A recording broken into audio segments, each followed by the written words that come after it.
What's up, gentlemen? How are y'all doing this evening? What a weekend we had. Freaking Talladega, man. Good evening. Man, I'll tell you, it was a crazy weekend. That was absolute madness, and I am here for every little bit of it. So once I leave off the stream, Kevin, you'll still be able to run things because since you logged in first, you'll still, once I log out or once I sign off the screen, you'll still be able to control everything. All right. Yep. Are we giving that man that much power? I can give that man power if I want to. It's like, no. Fair enough. No. Hey, don't. I'll have to get a black leather chair, shave my head, and get a bald cap. For what? At his forehead as you do in your interview. Yeah, because you give me too much power. Oh, I get it. I get it.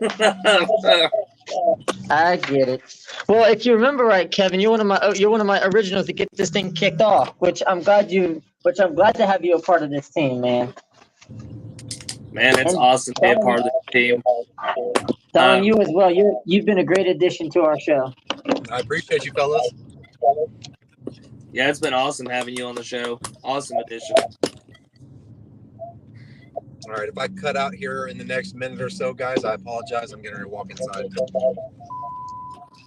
You're fine, man. All right. Well, Jordan, in the famous words of Cody Rhodes, what do we want to talk about?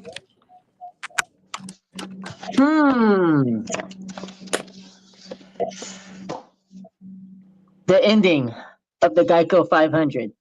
What in turn idiotic move nation was Michael McDowell thinking? Man, I think he was just thinking race win. Checkered flag. I don't fault him for it either. We didn't hear it on the radio or on TV, but I think he wasn't lifting until he see God or the checkered flag. That was Andy J.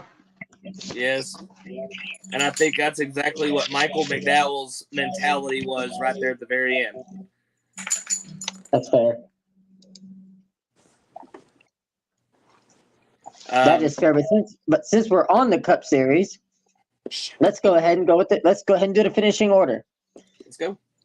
Tyler Reddick wins the race, giving Jordan Brand a nice, beautiful, sexy victory on Sunday with Michael Jordan in attendance, his first trip to victory lane. He's a 6-time NBA champion, and now he's a 6-time winning car owner. Ain't that something? Brad Keselowski, so close, so close. Noah Gragson third, Ricky Stenhouse Jr. fourth, and Alex Bowman rounding out your top five. It's crazy. It's been a crazy. So that was your top five, then followed by Anthony Alfredo, William Byron, Todd Gilliland, Daniel Hemrick, and Harrison Burton round out your top 10. Truex, Briscoe, Chastain, Priest, and Elliott round out your top 15. Josh Berry, Carson Hostefer, Corey LaJoie, who finished sideways on his side, crossing the finish line after colliding with his teammate, Carson Hostefer. Joey Logano, 19th. Ryan Blaney, 20th. Kyle Larson, 21st, who started dead last and had to work his way through the field to have a 21st place finish. Ty Gibbs, 22nd. Austin Cindric, 23rd.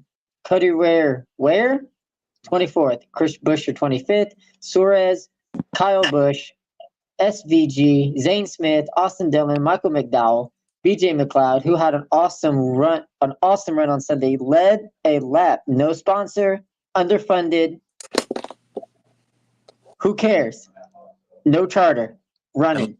To elaborate on McLeod real quick, I'm sorry to interrupt, but that was really good showing. But it just goes to show how much more analytics and data some of these bigger teams might have compared to some of the smaller teams, because he was running up balls to the wall, and then all of a sudden he just loses fuel pressure right in front of 35 other race cars. So it was up there, but it was also a dangerous thing at the same time.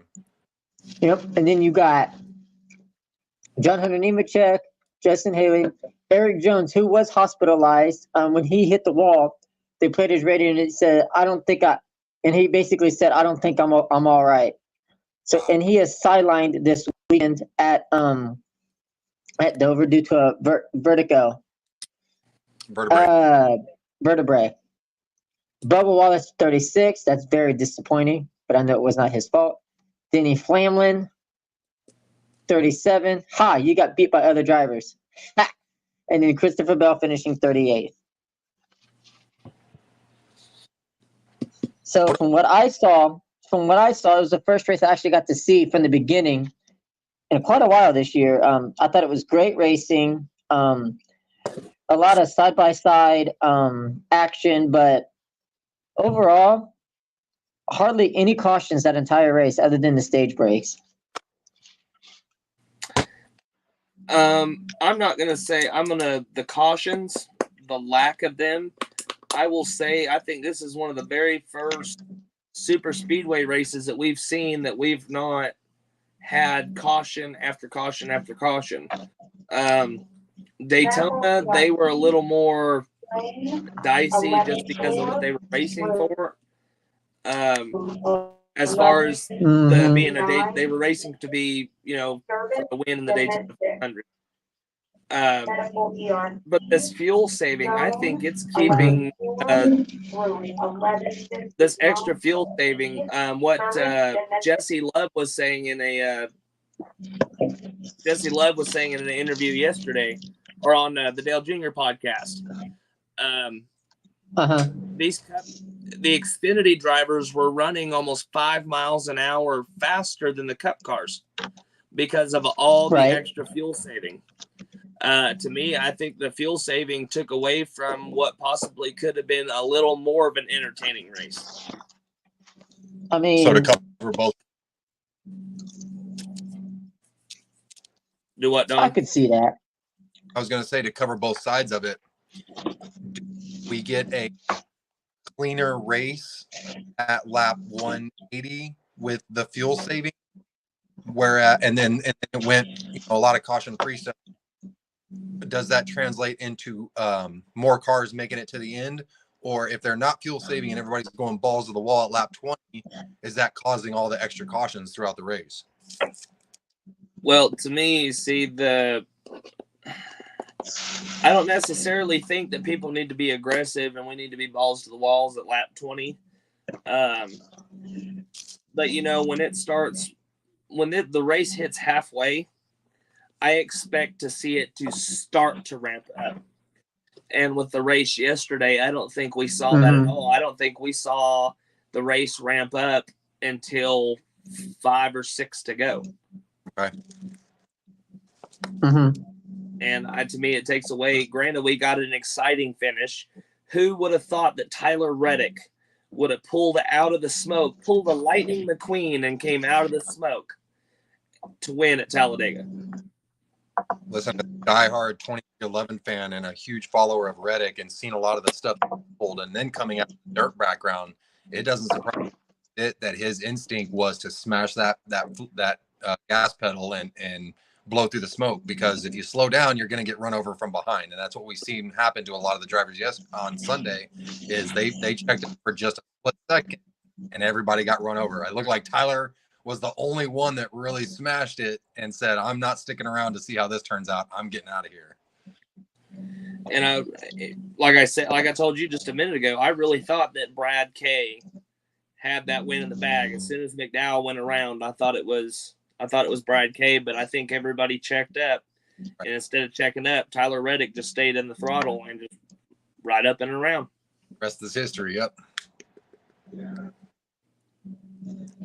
Yeah, that's true.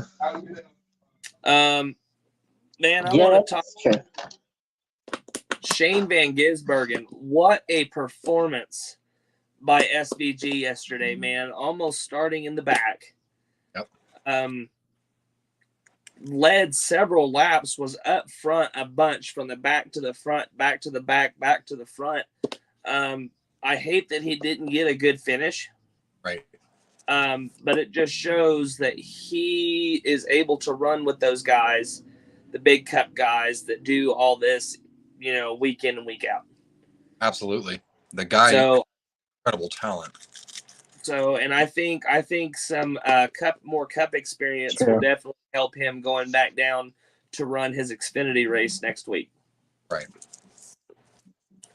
And then for him to rattle off a cup victory in his first start, that alone will do tremendous wonders for a driver. I don't care who you are.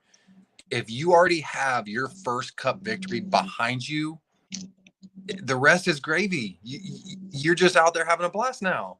He's just out there having fun now. And if that second win would have come to him, awesome, great. But even the video that you sent to us in private that showed him, he was just having fun. He got out of the race car once again yesterday with a big grin on his face. Yep.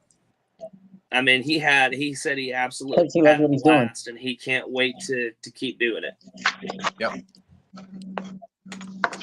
It's really refreshing to see new Definitely faces good. and have such a positive feedback on the racing, the environment, the people, the cars. It's really a breath of fresh air. From some guys. We get a lot of old man grumpies, if you want to call them. You had Kyle Busch very upset after Sunday's race, and it's like, Kyle, you've won races like that, man, and you didn't say the same things. So let's be careful with how we're presenting our knee-jerk responses on Sunday evenings on Twitter. Coming from a Kyle Busch fan, I completely agree with everything that you said, Don. I don't feel like Kyle complained. Medical ERT. Jordan, you might have to mute your mic. What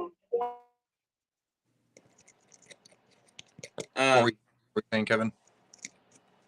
What was I saying? About Kyle. My bad. No, you're good, buddy. So I think Kyle was just complaining about the car, not necessarily right there at the end, but I think it might have been a whole race in general with this new car. Absolutely. Now, I completely agree with you. Like, there is a lot of these drivers that don't much care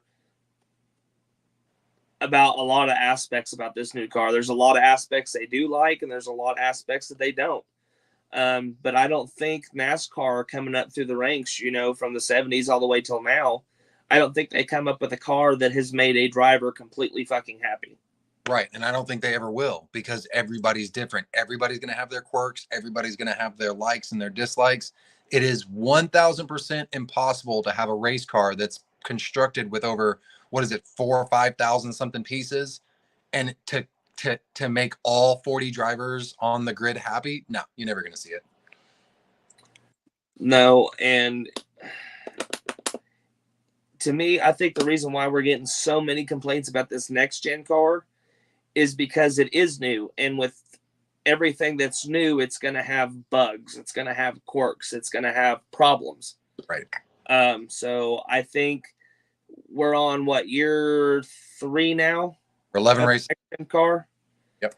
And we've done a bunch of testing. I still feel like we may need to give it some time, but I still feel like NASCAR could be doing a little better with fixing all the aspects of the next gen car. Right. I feel like NASCAR could be ahead of where they're at. But that's just coming from a fan. Right. Nobody that really has any power in what NASCAR, hearsay or what they do. So, as a fan, you guys are just going to have to be patient, man. Change some aspects of the sport. It may not change so much, and then other forms of change may change a big aspect of it. Bringing in a new car is going to change the entire sport as a whole. So it changed not just a little thing; it changed something big, something drastic. So you guys are just going to have to be patient and wait for these next gen cars to work out their kinks, for these drivers to figure out what works and what doesn't, and see what kind of leeway NASCAR may give them as far as, tech, as far as, the car can be so low, so high, different pieces, this and that, see how much these teams can play with the cars. And also, Jesse Love sounded off on the next gen car. Now I thought that was interesting, and I'm a fan of Jesse Love. I'm not really. I don't dislike any drivers really, to be honest. But for him to have such strong opinions on a car that he hasn't professionally raced, I thought was an interesting way to go about his interview on Door Bumper Clear yesterday. But that's also not taken away from the fact that he is in the shops every weekend with RCR. So he's standing right next to the next gen car, just like Kyle and Austin Dillon and Austin Hill. So it was weird to hear him have such strong opinions on the next gen, not having, I would say, any seat time. Is that safe to say, other than whatever simulation time he's gotten? Well, see, with the seat time thing, my thing is, I think he may have sounded off. It almost sounded like he knew enough that it almost sounds like we may see Jesse Love in a cup car later in the season. That would not surprise me. It almost sounded like the information that he's got, or that he gave, and the way that he just put himself out there, almost suggests that he's been in the meetings. May not necessarily been in the simulator yet, but he's been in meetings, gone over the technicalities of the car, looking over dimensions, parts, pieces.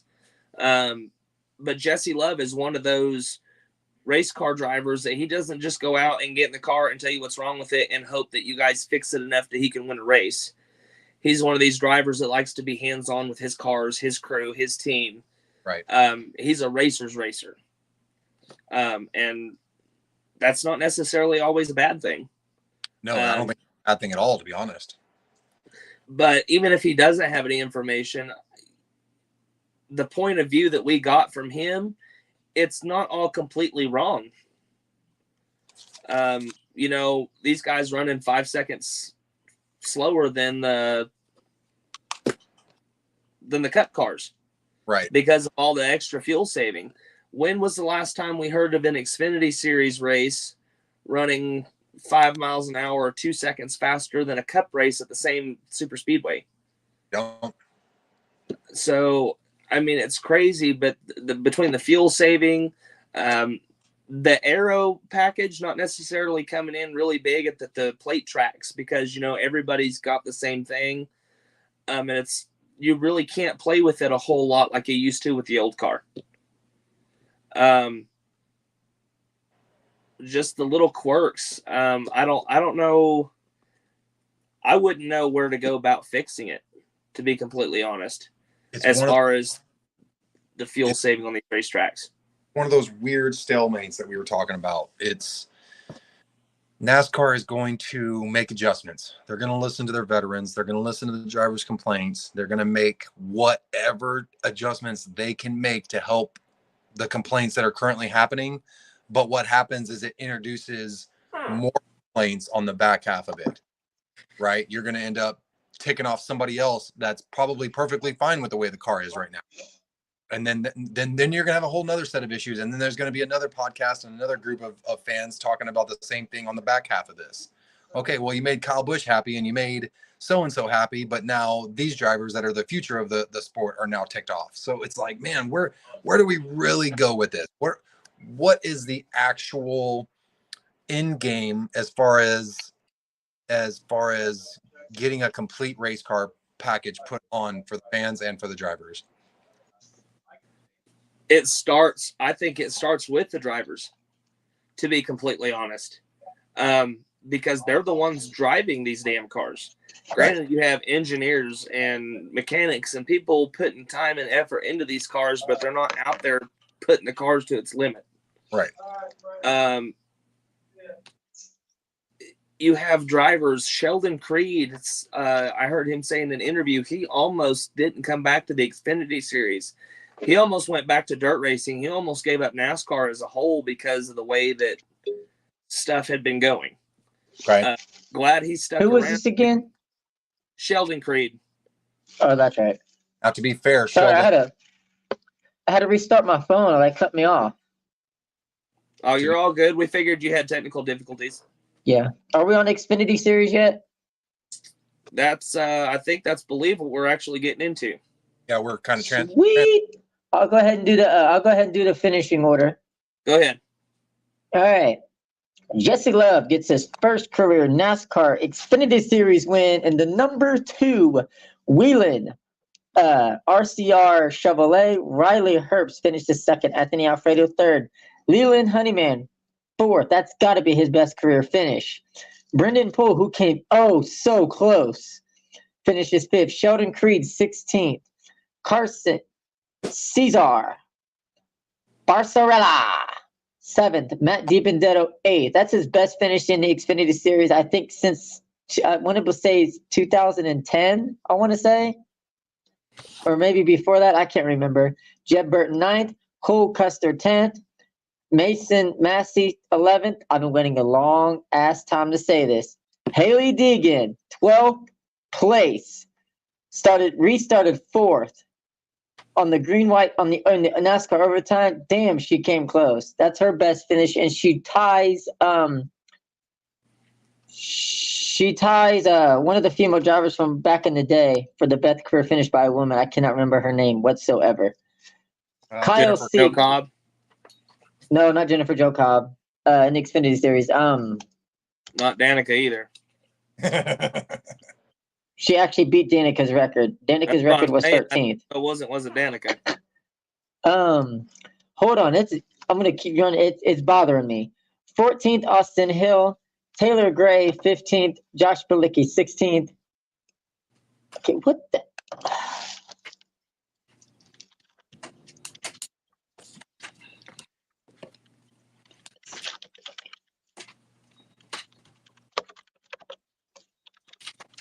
Damn it. Let's see. Since you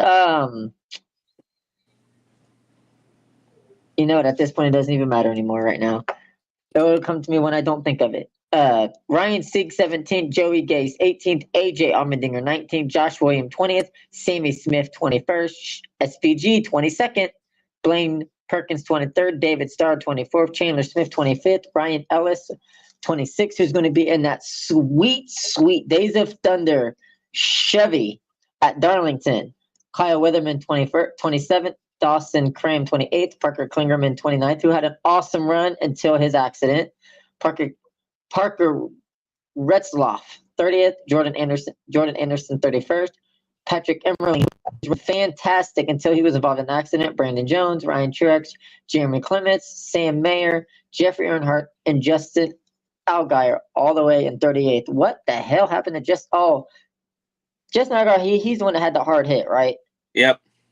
Okay. I thought so. Overall, I tell you what, that was a beautiful finish to that race on Saturday. Yeah, about the same finish we had with the Cup race, but I mean, what do you do? Jesse Love, man, dominant and smart racing all day. Got a hats off to RCR as a whole, man. RCR pretty much dominated the front row of that race, almost the whole race. And are we surprised? Now, granted, no. When we go to these kinds of tracks, you expect, even up there in Cup, you expect RCR to be up there, competing for these wins. Austin Hill was awesome. Hate that he got caught up in that late wreck there. Brought out the caution with him and was it Sammy Smith? Yeah. And then SVG again up front. I mean, the finish doesn't say it, but man, you had to watch that race. Smart racing by him, leading laps up front. I'm excited to continue to see what we get out of SVG, and I don't feel like it'll be long before we see him in victory lane, whether it's in an Xfinity car or a Cup car. Right. And then we've elaborated on this in previous episodes about Shane and the attitude and the aura he's bringing into the garage. The positive vibe it spews from him. It's such a great thing to be around. Whereas I've run into some drivers where they're a little bit more, let's go with the laser focused, and so they're tunnel vision in the garage and not really enjoying the moment, right? Shane is having an absolute blast. He's a trip to talk to, and he's a ton of fun to watch. So I wish him all the best, and I really hope he ends up in victory lane because it's going to be really good for the sport.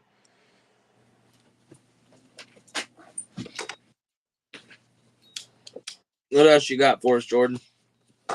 You know what? The other female driver I was thinking about was Joanna Long. No, but Haley Deegan is the highest finishing female in NASCAR history right now. And also, we can't forget we had the ARCA Menard Series race. We did. We had ARCA. Let's see. We had ARCA and we had ARCA West. What did we have? Named Josh Finch. Jake Finch led 100%. 100% of the race, all laps. Jake Finch got his first career win. Here are your results from that race. Chris Wright. Dominant fashion. Chris Wright, former guest of Motor Racing Podcast of the original Motorsports Race Talk. Tanner Gray, third. Gustine, fourth. Christian Rose, fifth. Sean Core, sixth, who's also a former guest on this show. Amber Belkin, seventh. Andres Perez, and another career top 10 for Frankie Muniz in his return to the ARCA Menard Series. Tony Bredinger, a top 10 finish, one of her best finishes in her career. Greg Van Alst, 11th. The driver to number 44, Thomas, and not even going to try it, 12th. Caleb Costner, 13th. Scott Melton, 14th. Eric Caldo, 15th. Tim Richmond, 16th. Cody Dennison, 17th. 11th was Bryce Hogberg. 19th was AJ Moyer. Ryan Roulette, 20th. Ed Pompa, 21st. Michael Maples, 22nd. Charles Buchanan, 23rd. Hunter DeChantel, 24th. My boy, Alex Clubb, 25th. My other guy, Casey Carden, 26th. Our boy, Andy J, 27th. Con Nicolopoulos, 28th. Dale Schreier, 29th. Brad Smith, 30th. LeVar Scott, 31st, who's also an alumni of this show. Jeff Schofield, 32nd. Jason Kitzmiller, 33rd. And 34th, Ben Peterson. What a finish. And then we got the ARCA West Series. They had their Kevin Harvick's Kern Raceway. Here are the results of that. You had Cole Raz finished first. Trevor Huddleston, second. Tyler Reef, third. Sean Higueroni, fourth. Nick Jonas, fifth. Eric Nascimento, sixth. Kyle Keller, seventh. PJ Pedro Naselli, eighth. Todd Sanza, ninth. Eric Johnson Jr., 10th. John Bornerman, the third. 11th. Jack Wood, 12th. Oh, that's where Jack Wood was at. John Moore, 13th. Ryan Philpott, 14th. Philpott, that is a nice name. Phil the Pot. Takuma Konga, 15th. David Smith, 16th. Bobby Hillis Jr., 17th. Mason Mitchell, 18th. Cody Keymills, 19th. Henry Burton, 20th. Tony Huffman, 21st. Danica Dart, 16-year-old driver, finished 22nd. And Robbie Kennedy, 23rd. And then this weekend at Dover, I do believe at Dover this weekend, yes, at Dover, the East Series and the main ARCA Series are going to be combined in that race. Okay. Just what does that build off to? What does that build off to? So that means the entry list for the General Tires 150 is how big is the field? It is, let's see, we got 1, 2, 3, 4, 5, 6, 7, 8, 9, 10, 36 cars. Not bad for an ARCA race. Nope. But you got some, but there is going to be, I think there's going to be, so far Alex Clubb is the only one for Alex Clubb Racing. I do, and you know what? Did I not say that a Venturini car was going to win the ARCA race at Talladega? Did I not say that? You did. Well, I mean, they had 4 out of the top 5 cars most of the day. True. But yeah, you called it, man. Man. But yeah, we got and according to Club Racing Inc., when they head to Kansas, there's going to be three um Club Racing Inc. drivers cars for that race. So that's going to be very interesting. As this club is trying to, do what he can to get some sponsorship, though. That's the only main thing. Now, the current standings for the Arca Menard Series is your points leader is Greg Van Alst. He is your overall points leader at the moment. Who is that again? Say his name. Greg Van Alst is your current points leader, with Christian Road in second, Andreas Perez third, Amber Belkin fourth, and LeVar Scott fifth, and Andy J and Alex Club is sixth and seventh. Wow, Alex Club is seventh in points. Not bad. Is it bad to say that I'm surprised that Amber Balkin has an ARCA ride, considering that she didn't make the cut for Kyle Busch's super late model team? It's called She Fought Hard.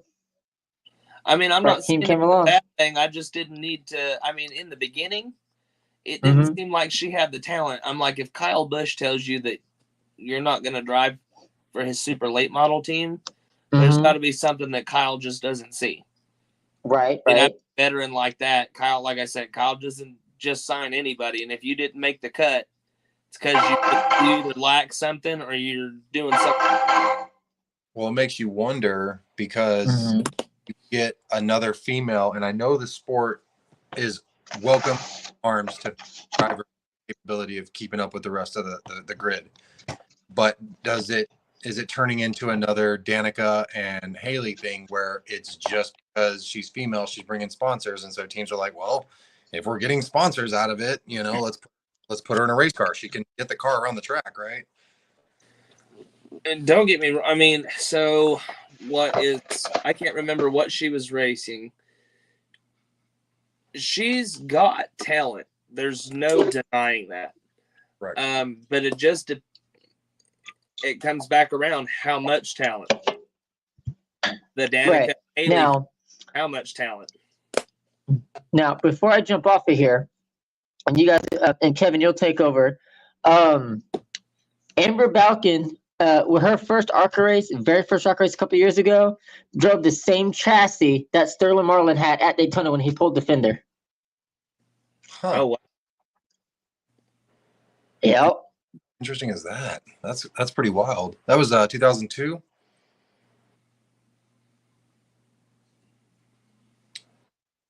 My original co-founder was a pit crew member for her that year for Rhett Jones Racing.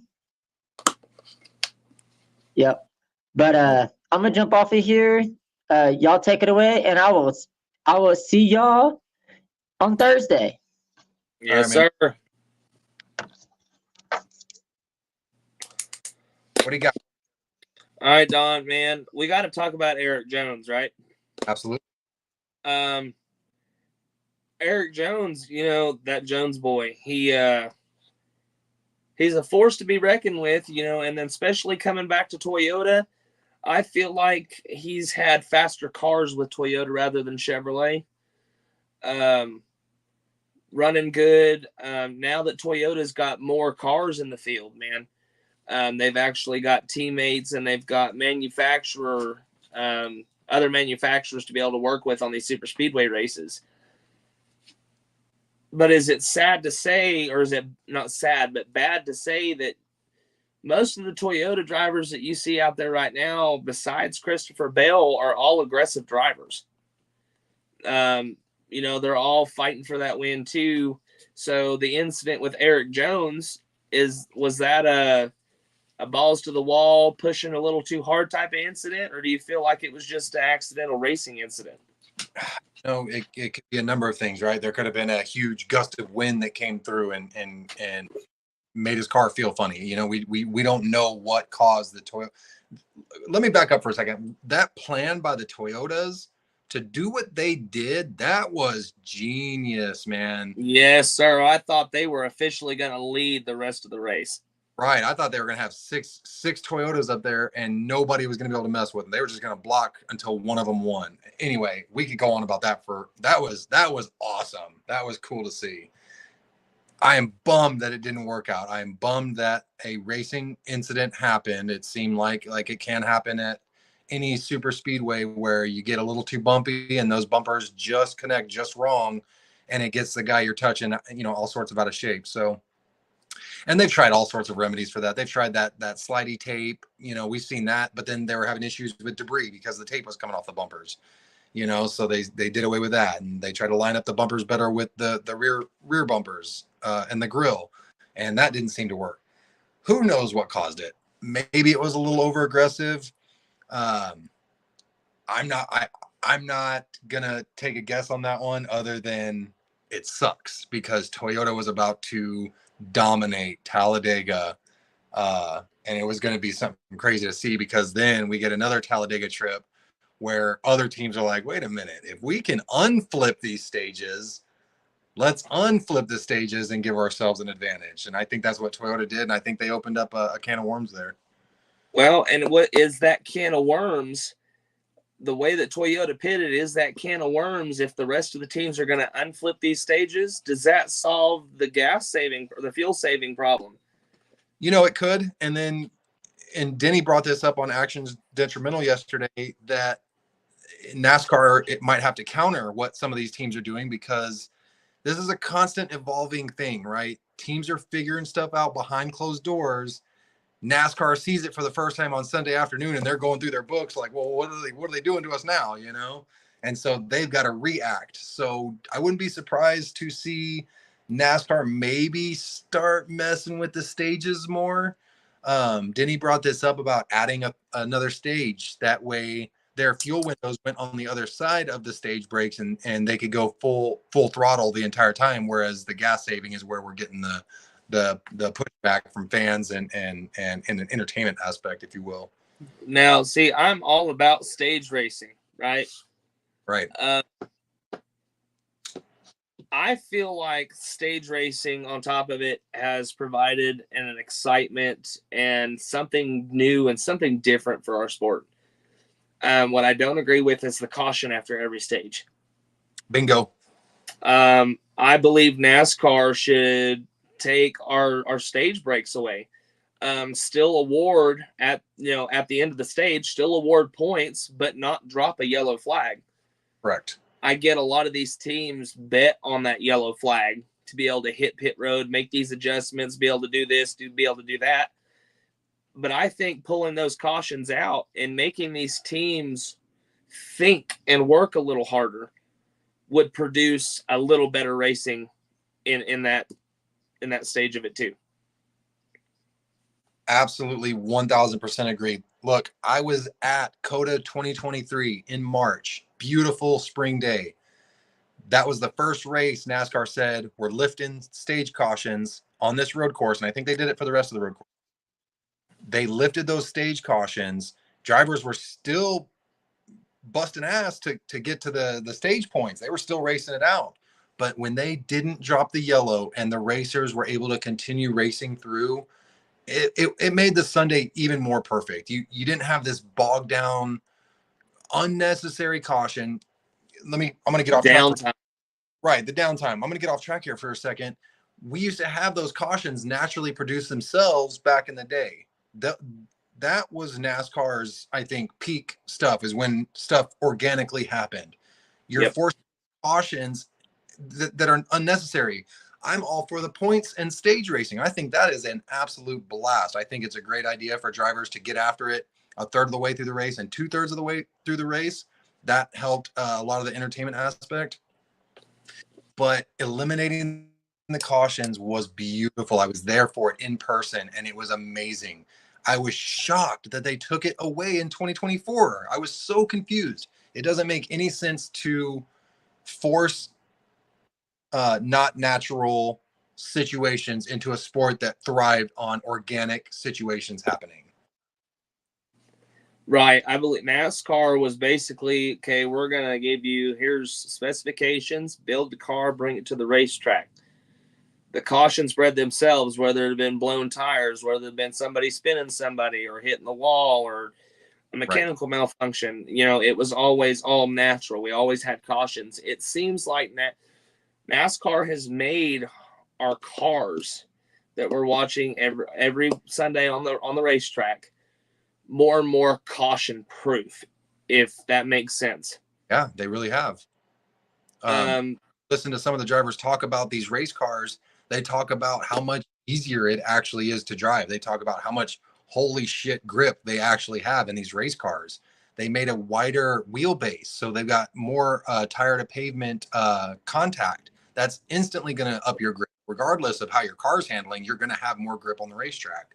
So yeah, NASCAR did a lot of things that help this car easier to drive, and it has produced a cleaner race. Now, who's to say if that contributes to the fans' entertainment aspect? I grew up in the race car shop, and I hated seeing race cars get torn up. I loathe it. I would rather see. I love beating and banging. If you're going to beat and bang at the racetrack, get after it. Don't wreck each other. You know, that kind of racing. Yeah. But see so many hard hours and hard work of these guys these crew members put into these race cars, and to see them get junked up, it sucks.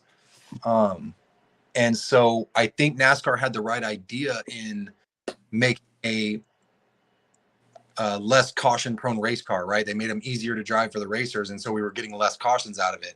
Well, then NASCAR had to react, like we were talking about earlier. They're like, well, we're not getting the cautions that we used to get for our commercials, so let's manifest stage breaks where we can throw our commercials in there at that point, since we're not getting as many cautions. So I think NASCAR is battling a battle they brought on themselves with this. And maybe money thing.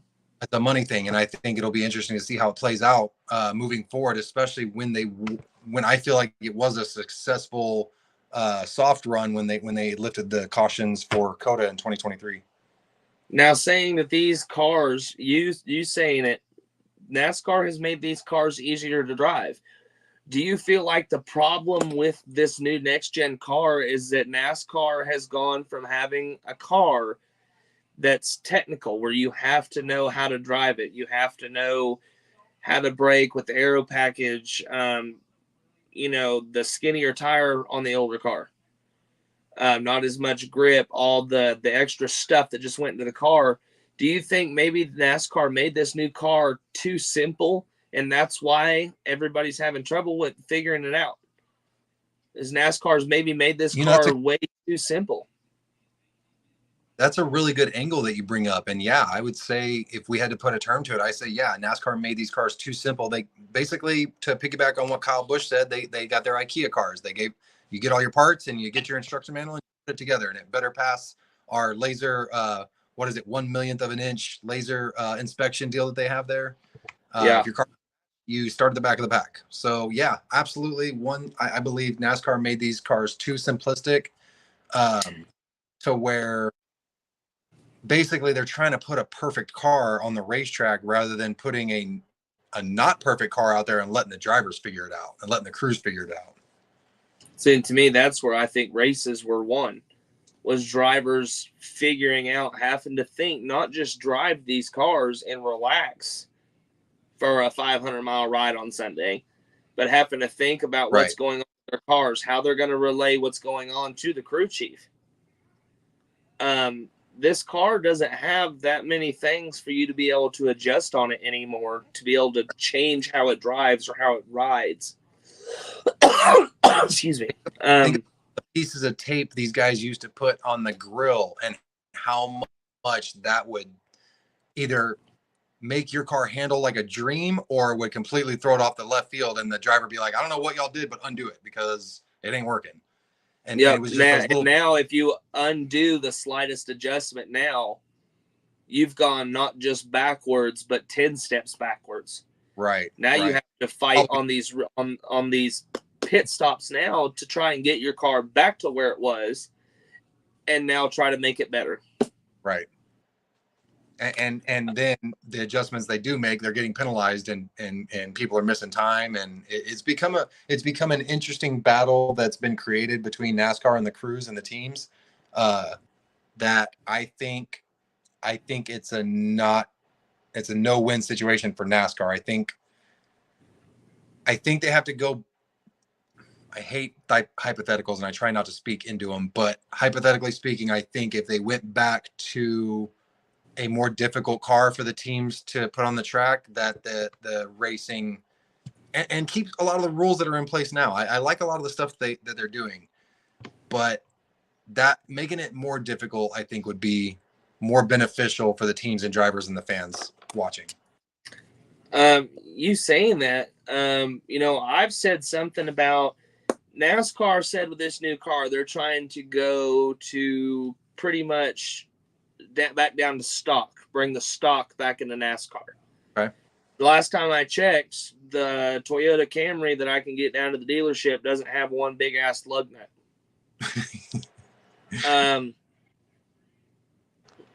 To me, if they're going to try and do these cars and build these cars right now, I would call them glass race cars, because what you just pretty much described, they can't, there's not much the teams can touch on them. Right. And what they do, it's illegal, or NASCAR doesn't like it. There's not much to adjust. To me, they're practically driving glass race cars. Right. And there's nothing to do that. And to me, that's what separated all the teams prior into the Gen 6 car, was everything that the Gen 6 car had that this new car does not. Right. So then we got to ask ourselves, and I'm going to bring up a point on the viewership numbers. NASCAR's viewership this year compared to 2023 has been up, I believe, every single race. So trying to figure out, is there a problem because our viewership is up? It's one of those really weird conundrums, and I think it's every single race so far this year is up in viewership from last year. So if NASCAR, it's so hard, right? Can we just give them credit, because they're trying to put out 5 million fires, and they're doing the best they can with what they have right now. Could they make a few adjustments here and there that the fans are complaining about? Absolutely. Who couldn't? What corporation couldn't make adjustments for their entertainment followers? And a lot of that stuff too, some of the small stuff, not necessarily pertaining to the teams or the cars, but a lot of the stuff that could happen, the president of the racetracks that they are going to could definitely put their hands in and help. Yeah, absolutely. And then you bring up, you have old school mentalities, because we still got to go back to the drivers on this. You brought that up earlier, where it really boils down to what the drivers like, and you still have 50% of the drivers, upset with some of the changes in the new car, and the other 50% that are fine. They're like, all right, let's go race. Give me a race car. So where do you go from there? What positive step could be taken that's not going to upset the other half? Honestly, to me, I think to settle both sides of the fence, so we're not sitting here arguing, with all the old school fans plus the new fans coming in, we have issues with the Gen 6 car and the new gen, or the next gen. Okay. Each car had issues. To me, pointing out the issues with the old car was the body. The sheet metal they use, just any slightly touch against the wall and it's pushed in, and you got a tire rub, end your day, whatever. Right. This new next gen body prevents that from happening. It's got a tough body. It's like Kevlar. But underneath, it's exactly glass race car. Underneath is practically glass. These new cars barely touching the wall. Bent or broke toe link. Why can't we take the chassis and the 5 lug system from the Gen 6 car, and let's put the body of the next gen car on the Gen 6 car with the transaxle and the bigger brake package, and let's go racing? I think you still have those little tweaks that you have to make. I don't understand the 1 lug. I'm not against it, but I don't understand. I don't understand the need for it. Like, maybe they're shaving a second off pit times, but does that really matter if everybody is 1 second slower in pits? Or, they're shaving pit times, but one lug compared to 5, if you've got one loose lug nut on a 5 lug, your tire's not coming off. You got one loose lug on a 1 lug nut tire. To me, NASCAR created a problem there. Right. It was an avoidable problem that they created. But again, I wholeheartedly don't believe NASCAR is just making these decisions saying, screw this system. We're going to make it we're going to make this. Yeah. I'm sure there's a formula behind the way that they're doing things. So I feel as though there was a legitimate, solid reason why they implemented the 1 lug, and knowing the information they have all this information that we're talking about. They know that 1 lug nut can come off of a 5 lug car and the car can make it back around safely. And they still chose to go with the new wheel and new lug. So it's one of those things where maybe we need to do a little bit more digging and figure out, okay, what was the reasoning behind this choice? And is it something that can be adjusted, altered to make better in the future? And the not necessarily cheap parts, but we went from having steel rims to these aluminum. How many times have we seen the back of these aluminum rims just snap and an entire wheel come off a car? Not necessarily a lug nut issue, but a cheap or poorly made part. Yeah, it definitely seems the aluminum, although lighter, which is something they were going for, definitely struggles a bit more than the steel rims as far as integrity. And these cars are producing so much horsepower that it's probably ripping the wheels right off of the axle. So we've seen it probably a half a dozen to a dozen times over the last couple of years where they're pulling these things off and the lug is actually still stuck to the hub and the whole wheel comes off, and it's like, okay, well, I think that's a product of a very powerful race car with a less strong wheel, albeit it's a lot lighter for the race car.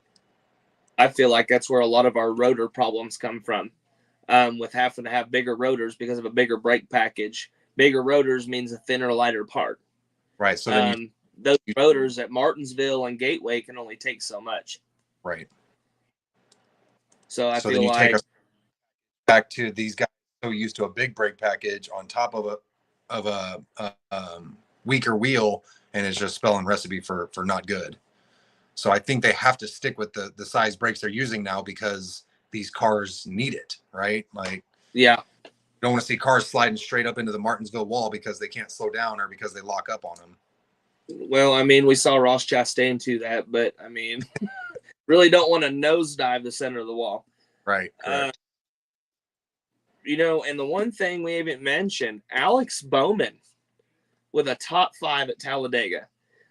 What we were just talking about last week, with Chase Elliott, or earlier this week, Chase Elliott getting the win at Texas. Right. That focused with a top 5 finish from Alex Bowman. Do we feel like Hendrick Motorsports had all their eggs in that basket this weekend? Absolutely. And I don't remember if it was Dover, but I'm pretty sure Hendrick pulled off that 1 through 4 sweep. I think it was Dover. Was Dover. So 2, 3, 4 with the Alex Bowman win. Right. So let's watch out for Hendrick at we're not doing predictions yet. So everybody listening, we're not doing predictions yet. But I would not be surprised to see Alex Bowman back up top and Hendrick once again doing their thing. What else can you do but just respect it, because they go out there and take care of their business every year. So, and BJ McLeod, man, the way that he was running at the beginning of this race, up there with that big old 78 on the side with no sponsors whatsoever on this car. Yep. But downside, not having the money for all the tech and the crew and all that stuff, he doesn't get to see all the S&T data. Right. So the fuel, if we cancel out the fuel factor, if he's able to see that, or crew chief is able to see that and tell him that, does BJ McLeod have a chance to win Talladega? That's a really good, interesting question. I think any driver is capable of getting up there and competing for one of these plate race wins. It takes a whole team, right? You got to have the right people behind you. You got to have the right owners, and you got to have the right guy on the pit box in one ear, and you got to have the right spotter in the other ear. And if you don't have all of that circulating all together for the perfect storm at one of these races, you're going to struggle and you're going to get your butt kicked. We've seen with all the top of the top, right? They get the top car, they get the best spotters, they get the best crew chiefs, and they get out there with some of these vets, man, and those vets push them out of the way all the way to the back. So McLeod, man, hats off to him and that little run he had there in stage one, up there throwing blows with some of these guys. That was really cool to see. I think it's a product. He was leading a lap or two there for a while. I mean, leading one of those outside lines. Right. And he was utilizing that drafting style very well. He if you watch his race, he was backing up to the car behind him just enough to get a run going. He knew exactly how to manipulate that outside lane, and it was really fun to watch, man. I mean, we saw him do that at Atlanta. I believe we saw him out front at Atlanta doing the same thing. So going on forward, so we have one more Daytona. So we have 3 more super speedway races this year.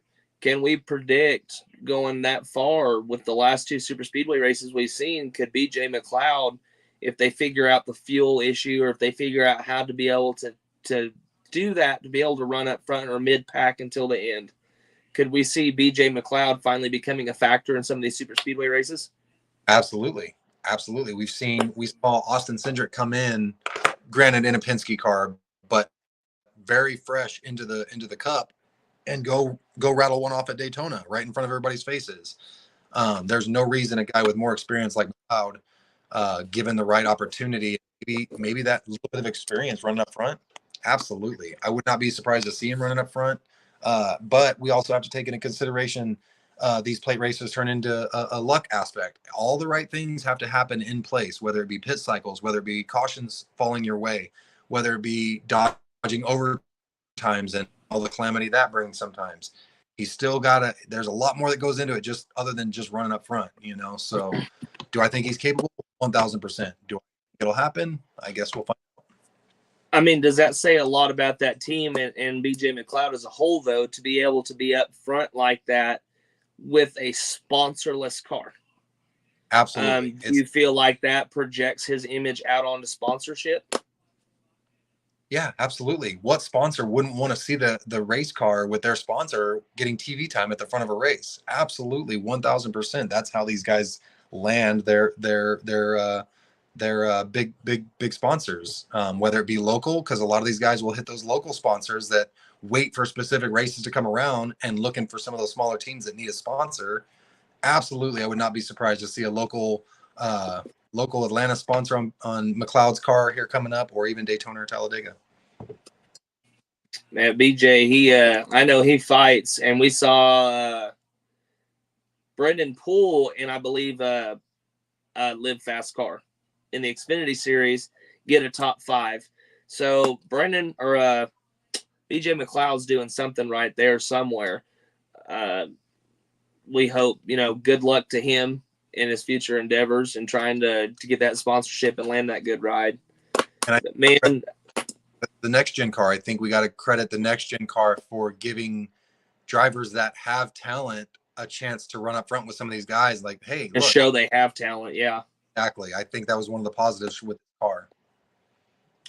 Now, with all these accidents or all these wrecks happening at the super speedways, especially if we just taken the white flag and going into turn 1, we've got a wreck. You've still got 3/4 of a lap that these guys could still take. Do we get rid of the caution? Well, not necessarily a caution flag, but do we get rid of the whoever was out front at the head of the caution gets the race win? And do we bring back racing back to the green, white, checkered yellow? I think there's a big cloud that hangs over this subject, and it's the safety aspect.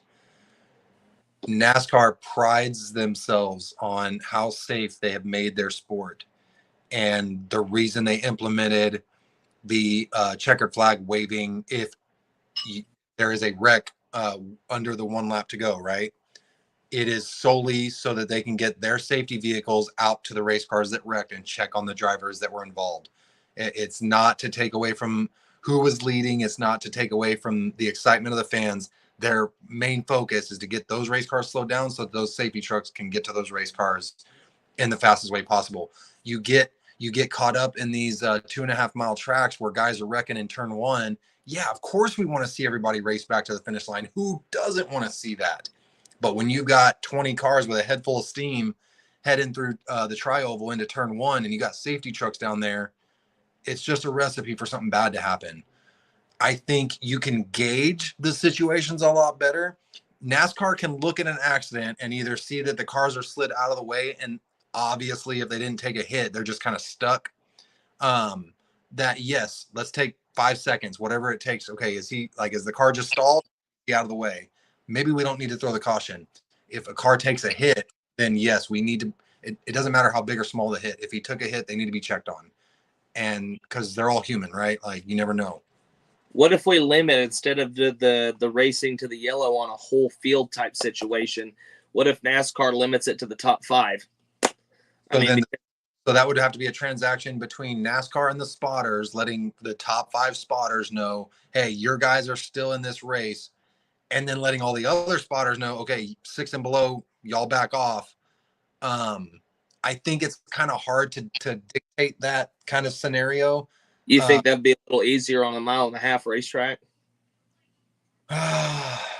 Just because there wouldn't be so much commotion, compared to there might be a 3-car wreck on the back stretch rather than a 17-car pileup.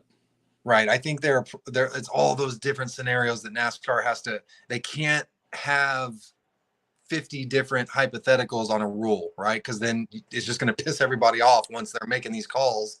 Everybody's going to be on X and on MySpace, or excuse me, Facebook, crying about their driver getting screwed, and other people are going to be cheering because their driver benefited from it. So I think I think it's weird, because I think if they crash like past the halfway mark of a track and drivers are racing back to the line, they have enough time to slow down coming out of those first couple turns. Like what did they call it back in the the timing, or the timing line? Like an something like that. I believe it was right there to the entrance of turn 3.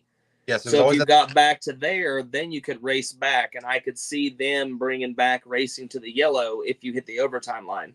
Right. That's an interesting aspect, and I think it'd be a lot safer than if they crashed in turn 1 and NASCAR sitting there like looking at each other like, should we let them race? Or, I think that kind of scenario. I think if I remember correctly, the argument people had with that was, well, why did y'all pick a random spot at the back of the straightaway? And it was, somebody always had something to gripe about, and it was like, well, they're trying, right? Like they're trying to find a way. It always seems now with all the new stuff they're implementing, it doesn't matter. I believe that's why the championship race, the formula and the format that we're in right now is the way that it is because people were complaining because their driver wasn't winning 6 races a year and gaining all these points, which they weren't winning the championship at the end of the year. Right. I believe that's why people, we call ourselves old school, but we were new fans at one point, and there were old school before us. Right. So, those old time Richard Petty and Tim Richmond guys and all those guys looked at us as new fans because we were just getting ragged right into the end of the Dale Earnhardt era. Correct. So, I mean, it takes into all that. But I believe there's always going to be somebody that's not happy. Somebody that's going to bitch, moan, and complain, whether it's a fan, a team member, a driver, a team owner. But, it is what it is. People are just going to have to roll with it and get the hell over it. And, watch if you like it, turn it off if you don't. That's right. It really fix that. It really is that simple. If you don't like it, nobody's forcing you to watch. And in the famous words of Kyle Busch, if you don't like that kind of racing, don't even watch. Right. Exactly. Kyle Busch has a lot of great quotes over the years, and I'm thankful for that guy as his career has gone on. I'm not directly a Kyle Busch fan, but I don't root against him. And I love how he embraced the villain role when he did the cry face after him and Kyle battled it out. I believe it was Chicagoland. Yep. That was an incredible race. You had 2 guys both using the bumper on each other, and the only reason the second guy did it was to repay the favor of the first bumper. I mean, Beautiful racing, and people were booing. Like, what are we talking about? Like, what are we complaining about, guys? You know, so I think we're in a day and age in a society where it almost turned into people have to complain. Like, it's not even that they're trying to do it on purpose. They just have to do it. There's nothing to talk about unless somebody complains. Right. Instead of just enjoying the race, man, I have had such a blast I've been around racing since the 90s. I grew up at the race car shop. I've had such a blast in the last 5 years, and the people that I've met and people that I've encountered at the racetrack and the new cars. NASCAR is constantly trying to adapt because they're not just sitting around doing nothing as much as people want to sit there and think they are. They're trying to adapt. They're trying to appease. And I'm having a ball, man. I think it's going to get better. I don't think it's bad right now. But I'm having a blast. I love racing, new school, old school. You know, I think it's just people just are struggling with things being different than they were either 5 years ago or 10 years ago. Because they've been the same way for, 15, 20 years? Humans being creatures of habit, it's a struggle. And so I don't agree with their inability to adapt, but, you know, it's one of those things where the sport's going to leave you in the dust unless you jump on board. So, you know, yeah, you know, and nobody's ever going to be completely happy. Right. You're going to have those people that are going to be like, yeah, good racing, but, you know, and I'm not going to declare that I'm perfect because there are some things about the sport that I've been picky to. But, you know, I'm one of these that, like, with the Bristol dirt race, perfect fucking example. The Right. Bristol dirt race. I don't know how many people dogged that race. Absolutely dogged that fucking race. I was at all three. Now, don't get me wrong. The first one, I believe NASCAR really didn't have an option on this because the Sunday race got rained out, so it was a Monday. But they decided to run the truck and cup race. The truck race at 11 a.m. and then the cup race right after there at 2 a.m. with the sun shining down on a dirt track where they can't keep it moist in East Tennessee. Right. So it was just nothing but a dust bowl. But, you know, the following year, NASCAR says, hey, we're going to fix that. We're going to run this race at night, and then it rains. Well, rain at a dirt track really doesn't mean much. No. You know, if there's a light drizzle, it keeps the track wet. As long as it's not muddy, it's great. But everybody's like, oh, it was terrible. It was terrible. You had to be there. It's like everybody that was talking all this shit about COTA. We don't need any more fucking road courses. I haven't been, but I've enjoyed the races on the TV. But it's one of those things that if you don't like it on TV, you probably need to go experience it for yourself before you say, you know what, fuck this race. Yeah, that's another thing is people that are such a strong opinion on something they actually haven't experienced. That is very strange to me. I have been to 3 out of the 4 COTA races, and they were a blast. Like, I haven't run into a fan that was not having a good time at COTA, right? Like, I think it's so easy to sit on our phones and our computers and gripe about things that we're griping about rather than getting up off our butts and going and experiencing it. You know, I see so many people complaining about the stands being empty at some of these tracks. Granted, the stands have looked really good. I'm really excited for NASCAR here lately. The trucks and Xfinity have been putting fans' butts in seats, man. It's been awesome the atmosphere, hearing the fans cheering. It's awesome. So yeah, to piggyback on what you're saying, if you haven't even been there, how do you have such a strong opinion on it? You know? Seeing it was me.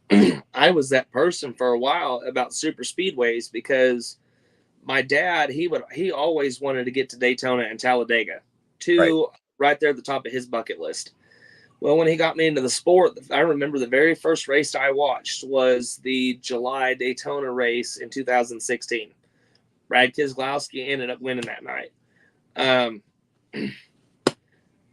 I didn't think, because going to these races, you know, especially 1.5 mile tracks where I've been to Charlotte, you've been to Texas, you know, watching the cars on the backstretch, they're small, and you're like, man, these super speedway races, but it's really not that bad. I got a call before I went to the 2022 Daytona 500, I got a buddy of mine from Iowa that gave me a call and said, "Hey, my sister and my wife don't want to go, but I've got an extra ticket to the Daytona 500. Do you want to go?"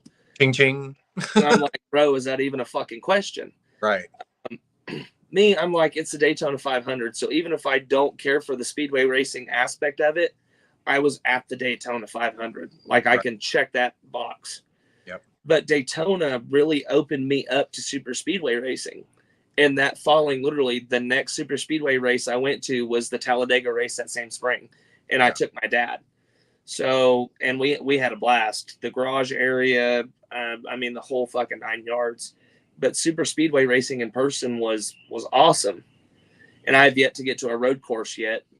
Hopefully I can get to the Roval this fall. Oh, that would be awesome. Because Watkins Glen's is like an 11-hour drive from here. Sonoma's on the other side of the fucking country. Coda, I think, is like 14 hours. So I don't get to go to those kinds of races all the time. So,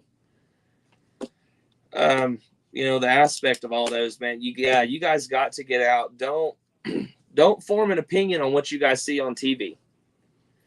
Plan a vacation, even if it's a 2-day trip, an overnighter stay, you guys go to the Cup race, pack up, and go home. Go to the races, bro. Don't complain. Buy a ticket, go. Enjoy. Take the family. I've got a 4-year-old she's not even home right now. She was sitting and watching the end of 2 races. She's on the fence right now. Daddy's got her into Kyle Busch and Poppy's got her into Chase Elliott. So she's still right on the fence about, she likes both, but she's still on the fence about who she roots for every week. Right on. Take your family. I've got a 4-year-old that loves going to the races. Absolutely fucking loves it. Take your family, get out to the races, form your own opinion. Don't be the keyboard warriors. And I get those people, well, I don't have the money to do this. I don't have the money to do this. Doesn't necessarily have to be that year. Start putting your change back. Right. Pay for the tickets. Even if it's 2 years down the road, pick a racetrack, go. And all tracks run special deals if you just follow a couple of their pages, whether it be Facebook or X or Instagram. There's a deal right now going on for the Coca-Cola 600 that me and my wife are probably going to take up on. If you guys go to Food Lion right now and spend $150 in groceries, you guys get a voucher for 2 Cup tickets to the Coca-Cola 600.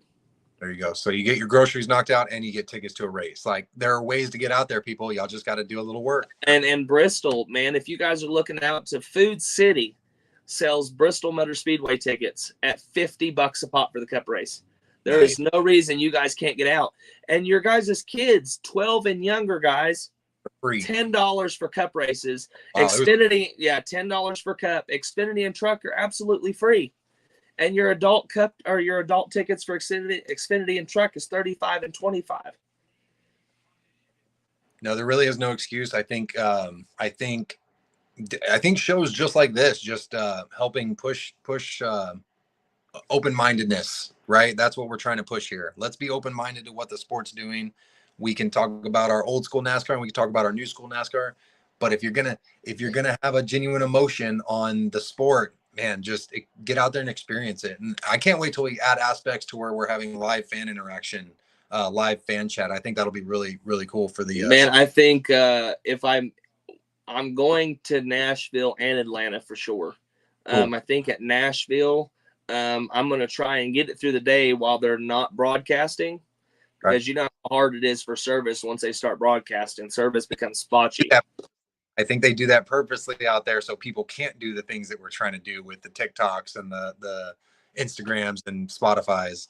But all going through the pit area, you know, we definitely need to get on the show and get some fan interactions and all that stuff in the infield and at the racetrack and all that stuff. Right. But people don't understand. There's so much going on at the racetrack that they're not showing on TV. Between, you know, they're like at Talladega this weekend.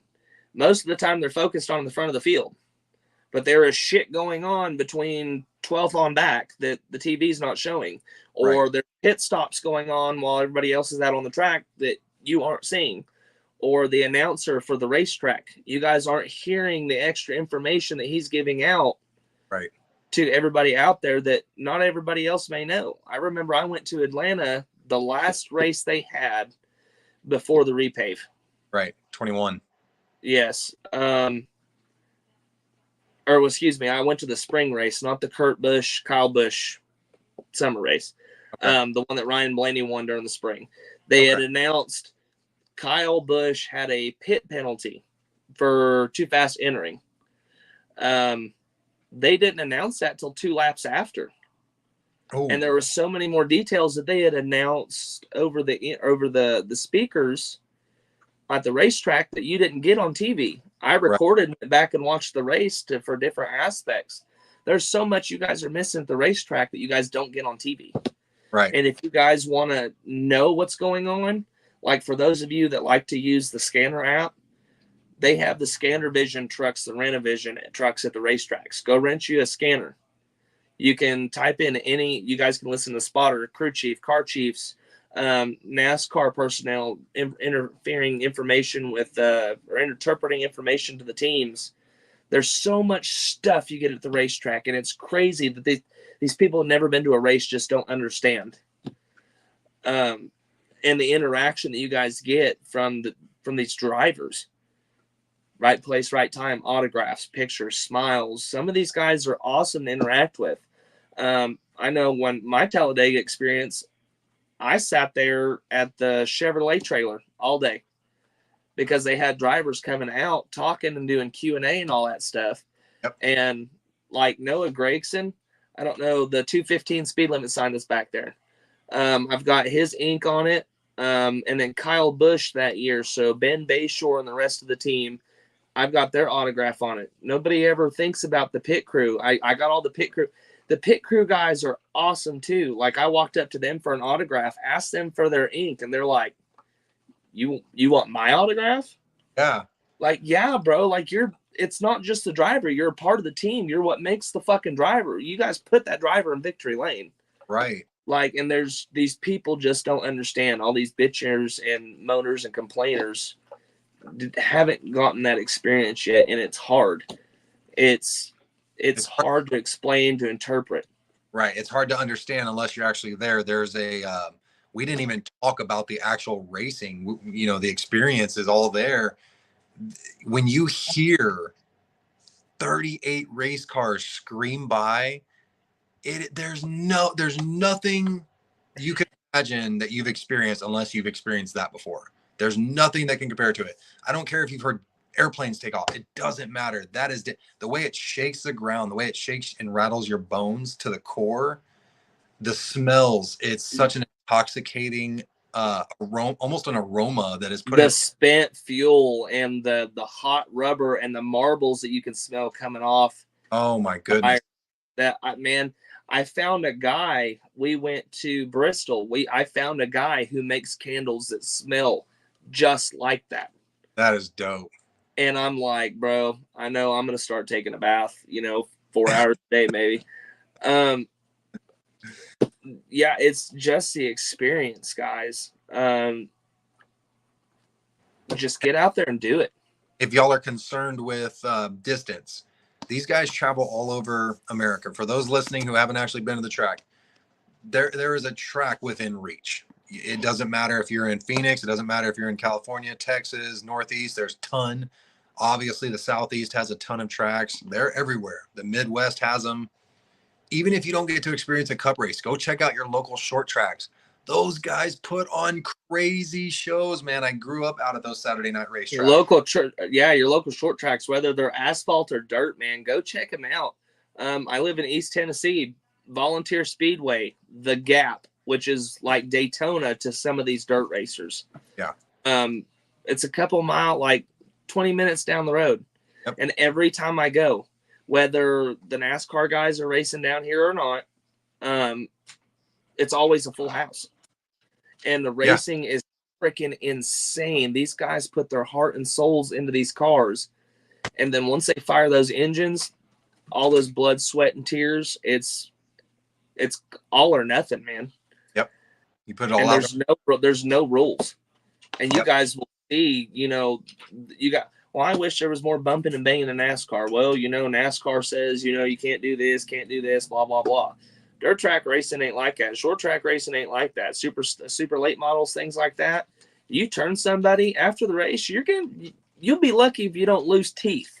Right. You're going to get punched in the face. You're going to get approached, and unless a crew member gets you away, because there's not as many officials and security at these short tracks as there are your cup guys and stuff like that. You get an amateur UFC fight and racing all on the same night, bro. Tell me what event you can go to that gives you that much excitement. Other than wrestling from the 90s, I can't put anything next to it because I've heard that too.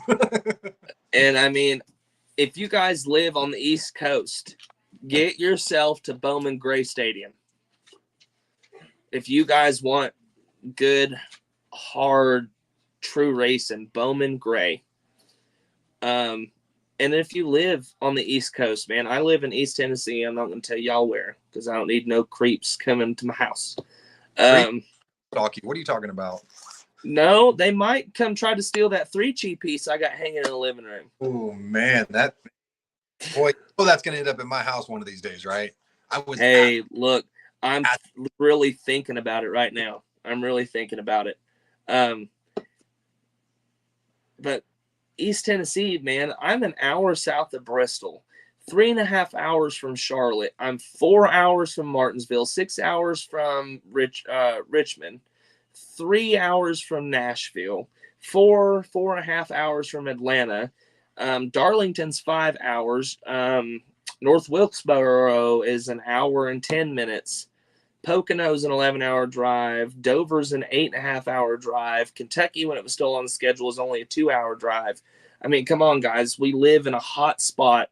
There's more racing going on than what you guys think. Rockingham right now, if you guys aren't keeping up with that, they're not racing right now, but Rockingham has announced they're going to start super late model racing at Rockingham. They're firing it back up. Yep. These are our grassroots tracks, man. Rockingham, the last race at Rockingham was what, 99? 99 or 2000. I think you're right, though. I think it's 99. We haven't seen a race there, and that was one of the best races. I think that would want to be one of the best places to host an all-star race. Oh, absolutely. I mean, and to me, like these racetracks, you guys are missing out. And you fans, you're like, I want to go see places different. NASCAR's trying to do that, but they can't do that if you guys aren't going to these tracks and giving them the money and the support that they need to bring in the big guys so they can get the big dollars so they can continue to be open producing these racing for you guys. And it's the ticket holder that either lives or kills the sport. Right. You guys got to get out there and get in the stands. Local racetracks, NASCAR tracks, whatever. Right. And I've never seen a sport that is, and you mentioned this earlier with the drivers kind of walking by, left and right here. I've never seen professional athletes as easily approachable as I do at these NASCAR races.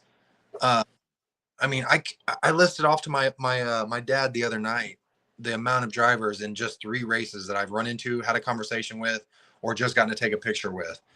And I think I listed over 30 drivers in 3 races. Like, it is insanity. And then that's not even counting the Jeff Gordons that I ran into, Clint Boyer and those boys, Kevin Harvick. They all walked right by us in the pits. And Clint Boyer's a hoot. If you guys haven't got to meet that man, that dude is a character. We met him at an autograph session at Bass Pro at the Pinnacle in Bristol. Yeah, he was a hoot, man. Clint will have you dying and rolling, pissing yourself laughing, bro. He's an out of the box guy, and all these drivers, you guys might be starstruck, but these guys are just other people. They sign your autographs. Ryan Blaney, man, if you catch him in a mood, you can get him to talk about golf non-fucking stop. Him and Bubba Wallace both, man. And Chase Elliott, and you'll find a lot of these guys that try to keep to themselves because of the superstars that they are, hence Chase Elliott. A lot of people complain that they can't get his autograph or that he doesn't sign enough. And it's because he's being yanked around by these PR people because he's so high in stature in the sport that he's got to be all these fucking places. But literally, you're walking around the racetrack and outside, inside, infield, pit road, grandstands. What was that? The Boyer was up. How many times has he been in the grandstand just interviewing random people for TV? That guy on Saturdays when he's not calling the cup race, he's running around all the camper sections just visiting. They've got him chilling in lawn chairs, eating people's barbecue that they're offering up. Like he's gone over. I've seen him sneak around and secretly sign Clint Boyer like bumpers and those tire covers and stuff. Like he'll Yeah. autograph on there and they'll record it so that they can show the fan later. And it's just so cool how a lot of those drivers, not just Clint, but a lot of those drivers just, man, they're just riding around on their golf carts or ATVs and just checking out the sights and sounds just like everybody else. Yeah. And it's awesome because no other sport allows you to have access to the professional athletes like NASCAR does. Right. And like Bristol, I took one of my buddies to his very first race. When they were in Bristol a couple weeks ago. We stood right outside, got Corey Heim. Corey Heim stood around with us for like 20 minutes, talking like me and you are, like dressed up in his Toyota TRD stuff and his Safe Light hat and all that, just standing there. And everybody's like, "Hey, Corey, we signed this quick autograph." They're going on, and he's just like, "You guys don't get that. Like, tell me where you guys are going to meet Tom Brady like that. You guys are going to get the Tom Brady like that, or where you guys are going to get the time with Patrick Mahomes like that. You guys aren't going to." Nope. I believe this is why NASCAR has become so popular as far as with the fans and the fan and professional athlete interactions. Right. There's a bit closer of a connection between these fans and the drivers. And I think it's really important to a lot of these drivers, and they'll express it on their social media accounts. And they'll Matt DiBenedetto proves that every time you meet him. Listen, I know you saw me post that picture of me and Matty D at Texas Motor Speedway last week. That was such a cool moment for me. He took over for Casey Kane's ride there after Christopher Bell and in the 95. And then I followed him to 21 in the Wood Brothers. You know, he lost his ride there for a little bit and he's trying to make a little bit of a name for himself again, trying to find himself a more solid ride. But he has always stopped and said hello to fans. Every single fan that has encountered that man, he stops and smiles, and he just has a genuine aura about him where it seems like he cares more about the fan interaction than he does being there for work, you know? Now, fair warning for you fans that are going to go out to the racetrack, you know, not all the drivers are like that. A lot of them, they're still at work. When they're at the racetrack, they're at work. They've got a job. They're being paid. Correct. So don't think these guys have to stop and get off the golf cart or have to talk to you or have to sign this or have to sign that or do anything. These guys are at work. They sign and they talk when they have the opportunities to, and they're not in a rush. Right. And you guys being at the racetrack you've never been to, you guys will see that, especially if you guys get in where the entrance to the drivers meeting. A lot of drivers, they'll be in the zone. Some of them, I know Kurt Busch was really bad through driver introductions, not signing anything at all. Kevin Harvick being bad for it. You guys just got to catch these guys at the right time. Just remember, these guys still are at work. For all you new fans that are, you know, like my good friend Don over here, 2311 guys, don't expect autographs from Michael Jordan. No. Just put the information out there right now. Michael has a lifetime contract with a it's Upper Deck, I believe. Upper Deck. There you go. I couldn't remember the name of it. I wanted to say Tops, but I know it wasn't that. Basically, they rights to his signature, so he is very limited on what he can actually autograph.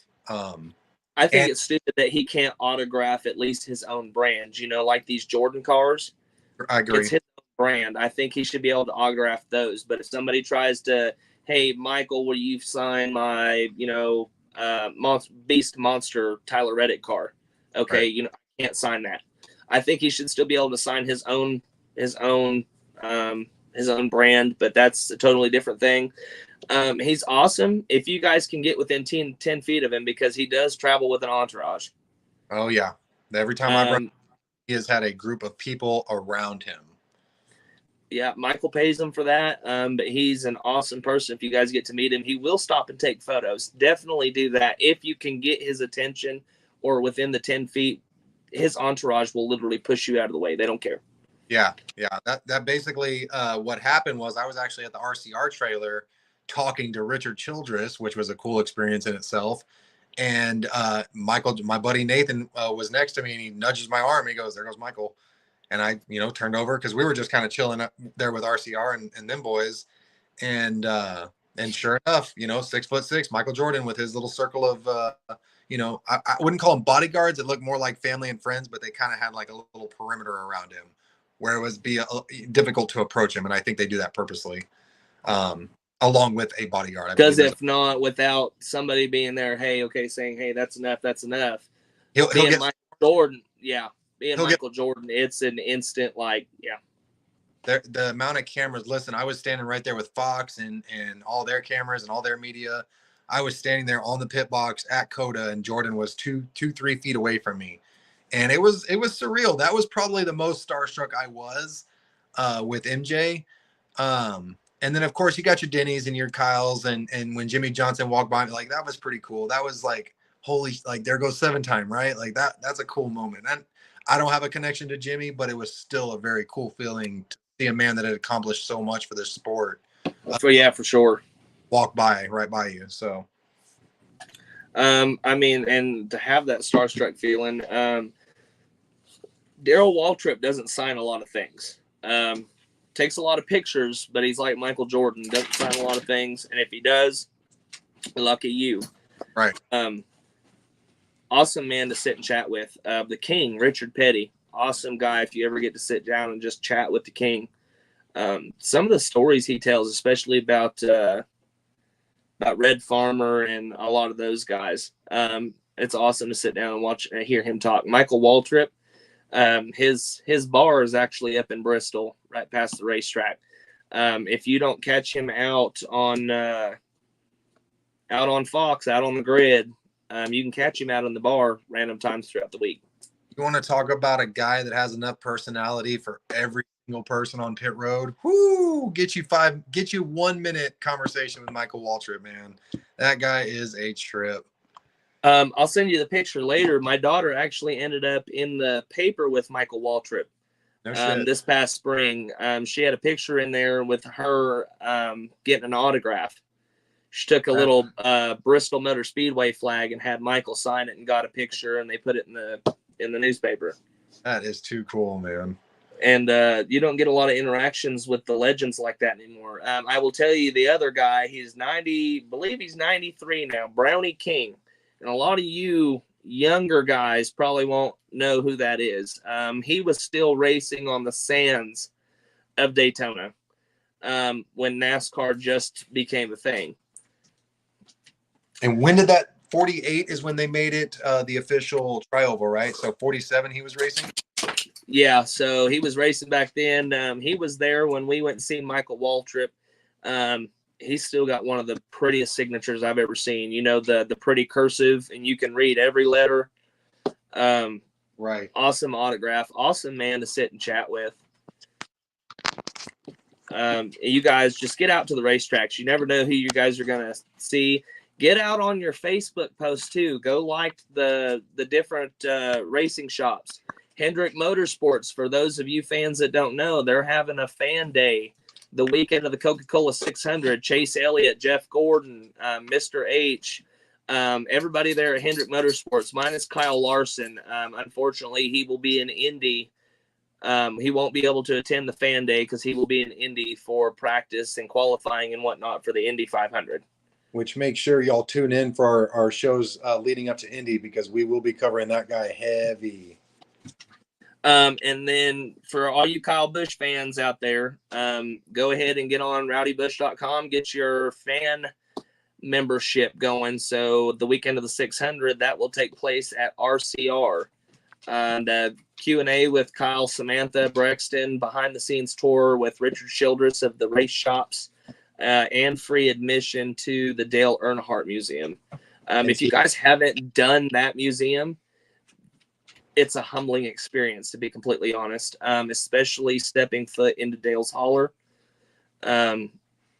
Everything is as it was the day it got back from the track from that fateful weekend. There's plexiglass over everything. Everything down to the food. Nothing's been touched. So it's a humbling experience. The rig and the hauler itself is there. You guys got to get to that. But other than that, man, I know we lost track of time, man. Me and Don, me and you get to talking, man. We lose track of time talking about all this racing. Hey, I think people might enjoy it if we get people get this deep into the episodes, man. Hey, man. I mean, I'm all for it. Especially for those new fans that are trying to dip their feet. Oh, hey, I didn't realize we're wearing matching hats today. Hey, shout out! I'm repping Yes, Reddick. Reddick's number 8. But a lot of these newer fans are trying to get in. You guys listen. We keep you updated on all the new aspects of the sport. We normally have Jordan on here, but he had to leave us about an hour ago. You guys take a listen. We got some good content coming in. I know I have to get with Jordan and see when our next driver interview is. I did hear back from RCR yesterday. And it was from Kyle's PR lady. Said that we're going to get that shout out at some point in time, that Kyle's been very busy, especially with Brexton's racing schedule and the things going on here. And we might possibly right now, it's more likely to get Austin Dillon on the show than it is Kyle. Okay. But it looks like we might have Austin Dillon on the show. That's going to be a good one, man. I would be really interested to see how he felt in that 3 car, man. That had to be a really surreal feeling, man. All the way from getting the call saying, hey, you're going to drive the 3 car, all the way to, damn, I'm teammates with Kyle Busch, right. And being able to race at the level he has, and then to win on the 20th anniversary of Dale's winning the Daytona 500. And that was, man, it's going to be cool to get his perspective on that. We got to talk about his 2015 wreck too.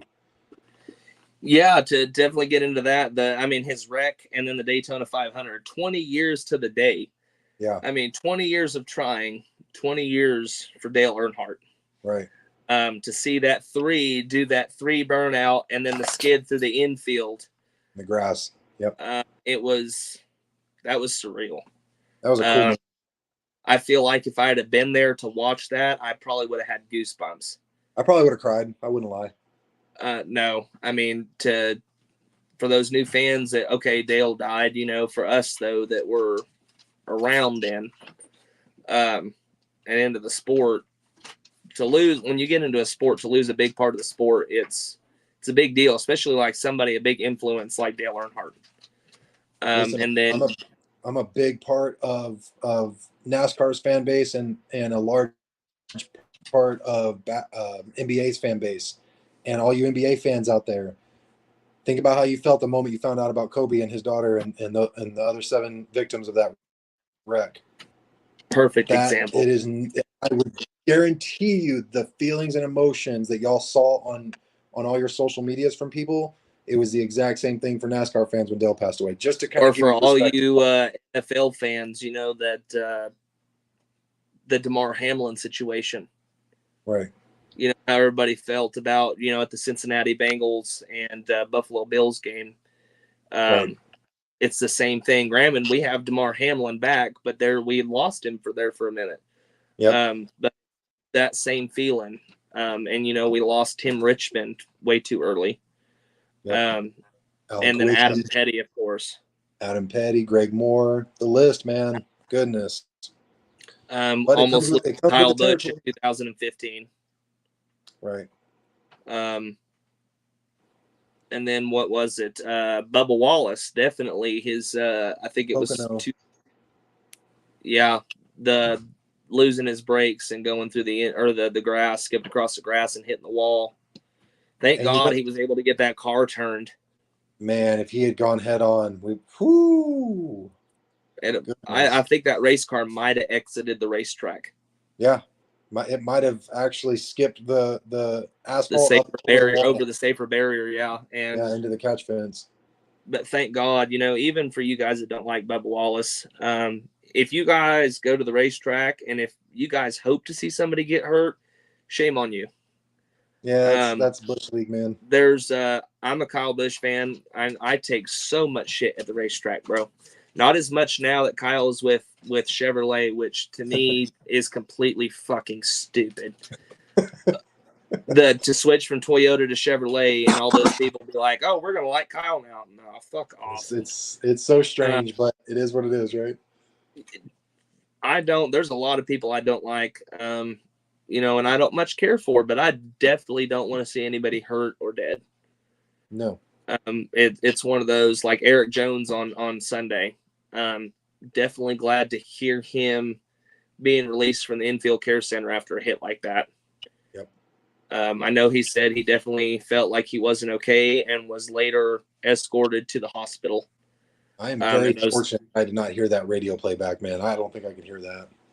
I'm sure once we get, what's today? Tuesday. So tomorrow they will be releasing Radioactive for Sunday. Right. So I'm sure it'll be on Radioactive at some point because fans will probably want to hear what went on the radio. Right. Did you hear Michael McDowell following once his car was sliding to a stop? No, I didn't. He actually was like, man, I just wanted to make it to the finish line. Like he knew that second block was probably not going to work, but he was just hoping that it would make it to the finish line. It was brutal, man. You guys want, if you've never tuned into Radioactive, that clip that NASCAR puts out, it's usually about 5 It's on YouTube. Yeah, it's about 5-6 minutes long, and they got great insight on crew chief, driver, spotter, and even NASCAR, some of their communication sometimes. A lot of good information that some of y'all might have never heard before. If you don't get a chance to check it out, I would definitely do so. Yeah, for sure. You know, and it's just form y'all's own opinion. Don't form a hard shell around one certain thing. It's like what my grandpa used to say. Take your advice, take it at face value, leave the rest. So take what you like. And, us fans are always going to nitpick at what we like and what we don't, but don't go bitching and complaining if you don't have the experience of going out to the racetrack or the right to be able to go, if that makes sense. Or at least be more mindful of those who have way more experience and have a little bit more in-depth knowledge of the sport. I've seen so many people put such bland opinions out. It's like, are you just complaining to complain? Like, do you actually have an issue, or are you just here to? It seems odd with some of the complaints that come through. So if you're going to have a strong opinion on something, make sure make sure your intentions are pure with it, and you're not just out there starting battles that make no sense. That's what's hurting the sport more than anything, it seems like. And I know I can hear a lot of you guys that are guilty of this going, yeah, okay, Mom.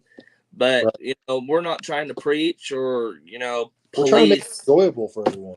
Yeah, exactly. Just letting everybody know, open your minds. Be open-minded about the sport. NASCAR may have introduced something that sounds absolutely stupid to you, but wait until it's implemented, see it in action, and then see what else that particular thing affects, whether it's a good, whether it's positive, or whether it's a negative, thing. But, we're going to go ahead and wrap it up. You guys, we'll see you guys. When's our next one? Friday? Thursday. Excuse me. My brain's skipping all everything. Next show on Thursday, we'll get down to the small details of FS1. Yeah, FS1. No, F1 and IndyCar. We'll break down a little bit of details of IMSA, and then we'll get a little sneak peek at what we're going to talk about on Friday, and the Xfinity Series and Cup Series racing here at Dover this weekend. But until Thursday, this is Motor Racing Podcast. Don, you have a good night, buddy. Take care, bud. Y'all be safe.